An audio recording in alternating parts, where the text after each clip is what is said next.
we've been going over the 7 railroads of that in North America. And now that we are at 7 railroads again. 7 railroads in the Twin Cities. Yeah. Oh, yeah. So this is some highlights of the Great Northern history. There's part 1 is the lines east. That's what they always talked about, east of Havre. Part 2, and there's books that are lines east and lines west. Lines west is west of Havre. And then part 3, we'll talk about the BN merger. So this is just some highlights, because to talk about the Great Northern in a comprehensive fashion, I would be talking for the next 3 months, 24/7, because it's very complex. All the books are very, very thick. So you see, this is the ultimate Great Northern, and this is, of course, the Burlington here. Can you see? How come I don't get a? Do you see the little cross? Yeah. Okay. And then the main line. See if I can get that there. No, I can't get a cursor. I don't know why. All right. Anyway, and then of course the main line went out through Wilmer, Fargo, and then up to Minot, to Havre, across through the Rockies, and then through the Cascades to Seattle. That's the main line. And then we'll talk about some of these other lines, because Jim Hill was quite a guy. He really did a lot. And of course, with the Great Northern, you can't talk about the Great Northern without talking about James J. Hill. James Jerome Hill, he was born in September 16th, 1838, and he died May 29th, 1916. And they said it was an infected hemorrhoid. Way too much information. But the moral of the story is, and of course they didn't have all the treatments we have now, take care of your hemorrhoids, because they can get infected. He was Canadian American, and he was chief executive officer of the Great Northern Railway. And because of the impact of the Hill lines on the Northwest U.S. and Canada, he became known as the Empire Builder. He was born in Guelph. Guelph. How do you say that? Guelph. Guelph. Okay. Yeah, convert the U to a W and you got it. Guelph. Guelph. Okay.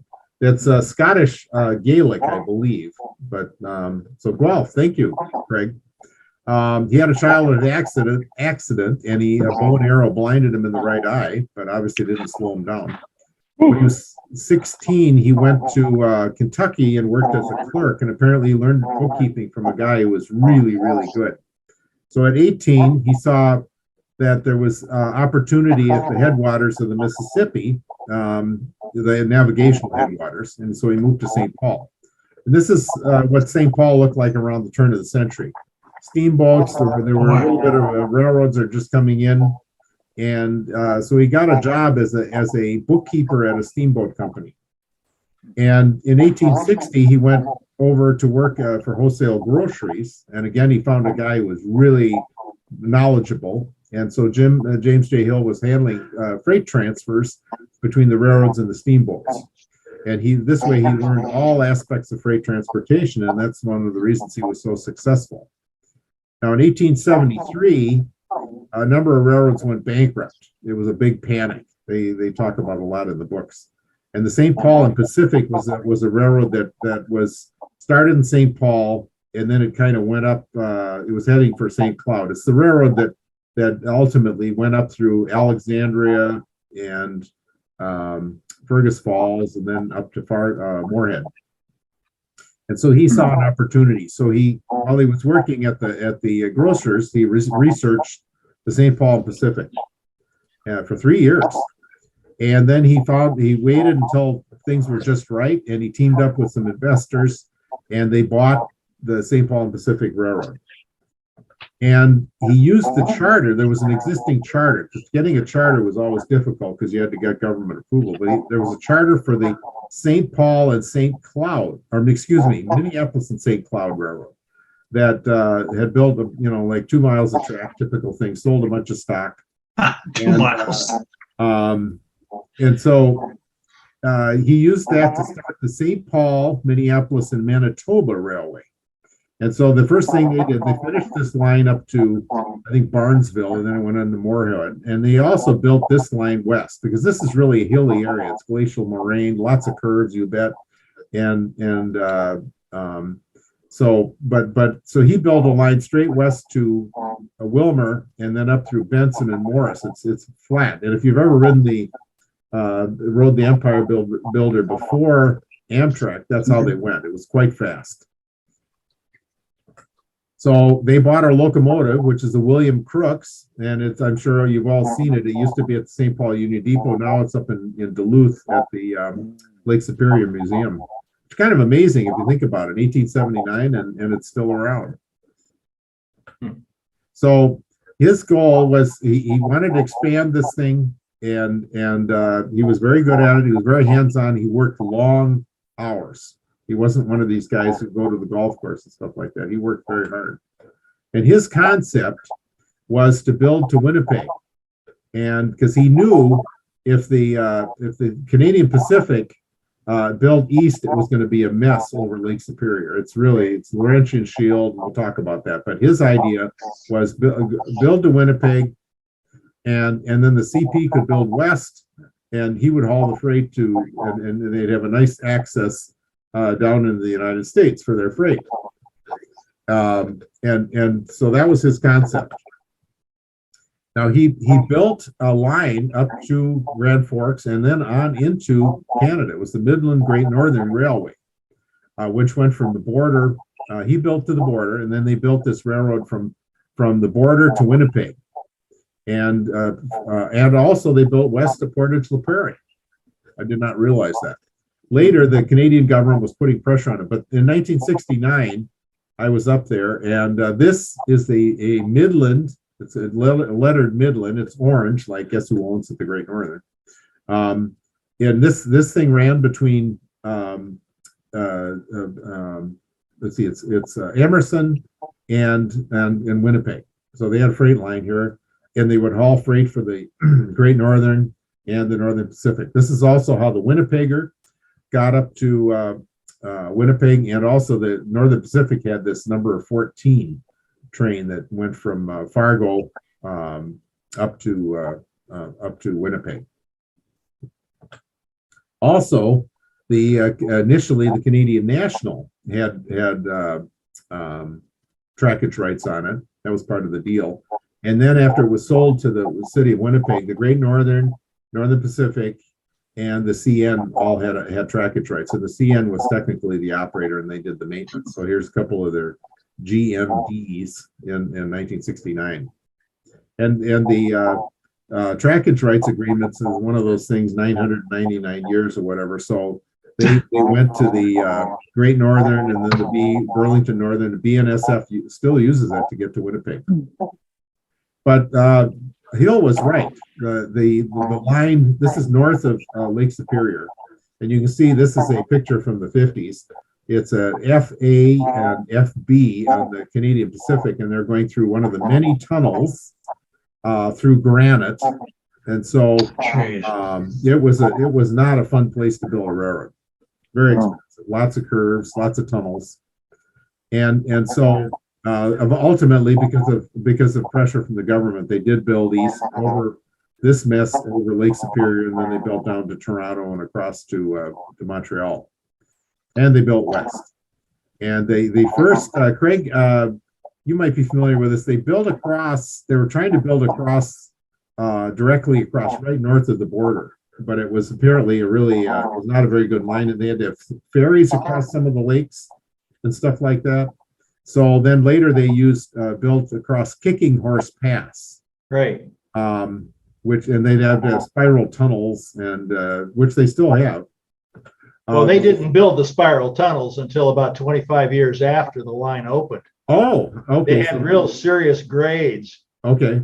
And they had to have runaway tracks, and they had 24-hour people stationed at the bottom of the hill with the switch, a line for the runaway track.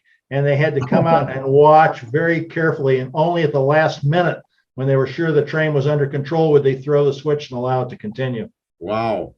So the spiral tunnels came by later. Okay. So anyway, this is I've seen them. this red line is the main line of the Canadian Pacific. Right. And Hill was right. In 1880, they determined this was a long way to get around and expensive. So they took control of they bought the controlling interest in the Soo line. And so here's the original Soo line that went from Portal, North Dakota to Minot, and then kind of wandered here into Minneapolis. And then they bought the Wisconsin Central, and that went through Fond du Lac, west of Milwaukee into Chicago. And then later, of course, the Soo line bought this is the Milwaukee Road. And so they had the line to, this is the Soo line had this. And then, of course, the CN, which was, I believe, the Canadian Northern, they went up to Yellowhead Pass, which is further, but it's about 2,000 feet lower, and there's a very easy grade. I mean, in fact, if you can imagine, the Canadian National didn't used to have dynamic brakes on their locomotives. It was so the grades are so moderate here, and so it was a much better line. But that's what they were worried about. The Canadians were worried about. There were a lot of Americans moving into British Columbia, and they were afraid if there was a vote that British Columbia would have become an American state. And so they wanted the CP, and in fact, they gave them, the Canadian government gave the money to build a railroad in the southern part of the country. Yeah, one of the key events in Canadian history happened in Texas, because what happened in Texas was that Texas got taken away from Mexico simply by the weight of the number of American settlers who had settled there, and the Mexicans could no longer hold it. And of course, there was more complicated than that, but that was the basic story. And they were afraid the same thing was going to happen on the Canadian prairies, because people in South Dakota were sick of the conditions there, the lousy water and the 5-mile hauls of water and all that crap. And a lot of them had moved up into the Saskatchewan River Valley and found that the farmland was better. And the Canadians were scared to death of that. Don't forget that we also invaded Canada 3 times in history. Yeah, that's true, but we didn't invade that part. No, but there was thought of it. Oh, sure. So, You do know why the Canadian Mounties have that kind of hat, don't you? Tell me. They bought them in Montana. No kidding. That's not a lie. They're not supplied by, we're not originally supplied by Canada. What years did the U.S. was that the French Indian War, the first one? I don't know, Ross. I don't. Well, But it is 3 times we went in there. Okay. during the Revolutionary War. Not recently. Yeah, Revolutionary War we did once. I don't know about 1812. There was a lot of back and forth on that, Yeah. and each country thought the other one would eventually collapse. And then it must have been War of 1812 too, right? 1812. That was. I think so. That was when they burned down Washington and captured Detroit. Yeah. So anyway, here's the Canadian Pacific, and here's a little more detail of the Soo line. The Hill was right. I mean, this is now the main line of the CP, Kansas. This is the main line to Kansas City. This thing right here. Right. And it goes down. Let's see. I think it's the Gulf Mobile in Ohio to St. Louis, and then down from there. So. Well, yeah, but the other thing is they can get to Kansas City by avoiding Chicago. They can go right down the Mississippi River. Yeah, that's right. Exactly. With the what the CP had bought here. Yes, the line to Kansas City. Yes, this line here. Yes, you're absolutely right. The Milwaukee had this line, which they built to Kansas City, goes right around the Horn of Iowa there, and then across here to Kansas City. And it was a moderate line for the Milwaukee because, I mean, there's so many railroads running between Chicago and Kansas City, but now it's become extremely important. Well, now the other interesting thing on here, which has been missed, is that William Cornelius Van Horn was kind of the opposite of James J. Hill. He was the American that moved to Canada and built the CP. But Hill wanted him to build the connection from Winnipeg south of Lake Superior. which was tempting because it's a lot easier to build that than it is through that granite on the north side. But the Canadians could see the trap that if the Americans That's right. controlled the main line of their railroad, that they'd be in a position to put the screws to them. Yeah. But now we have Canadian railroads going all the way to Biloxi, Mississippi. Yeah. Well, and pretty soon they'll go all the way to the west coast of Mexico. Yeah, that's right. So, so anyway, so Hill built west from Grand Forks. He started, and he built it in stages. And the reason that there are all these branch lines up here in North Dakota is because he would build west, and rather than, he watched the NP, which NP came across from Duluth like this, goes through Fargo, goes out through the center of the state, and that went into bankruptcy. I don't even know how many times, because they would just kept building and kept borrowing more money, and it was, but Hill said, no, we're going to build this, and when this was profitable, then he would go west, and he'd build this one and build, and these lines, many of these lines are still in business. The BNSF still uses them because it's very good land up here and reasonably good rainfall. So he kept building west, and so he ended up having the first transcontinental railroad built without public money. There were just a few land grants, and he was one of the few railroads that did not go bankrupt, even during the Depression. The Great Northern did not go bankrupt because he was very careful with the money. It's really set the thing up well.